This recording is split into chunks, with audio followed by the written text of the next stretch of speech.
அவர் சொன்னதை கண்டு கொள்ளாமல் படுக்கையில் படுத்திருந்த சரவணனை பார்த்தான். அவர் கையில் ட்ரிப்ஸ் போடப்பட்டு இருந்தது.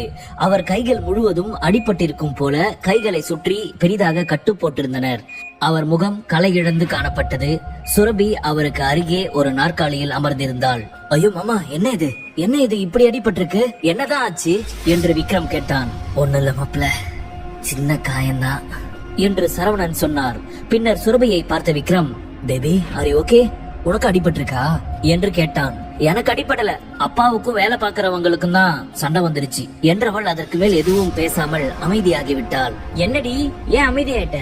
நடந்ததை சொல்ல வேண்டியது தானே என்று ரேணுகா பின்னர் விக்ரமை பார்த்து, இன்னைக்கு ஃபேக்டரியில கொஞ்சம் வேலை பெண்டிங் இருந்துச்சு, அதை பாக்குறதுக்கு சுரபியும் அப்பாவும் போனாங்க. 3 மாசமா சம்பளம் கொடுக்காததால வேலை பார்க்கற சில பேர் போராட்டம் பண்ண தொடங்கிட்டாங்க. உடனே சம்பளத்தை செட்டில் பண்ணணும் சொல்லி பிரச்சனை பண்ண ஆரம்பிச்சிட்டாங்க. அப்ப சுரபி அப்பாவுக்கும் அவங்களுக்கும் கைகலப்பு ஆயிடுச்சு. இது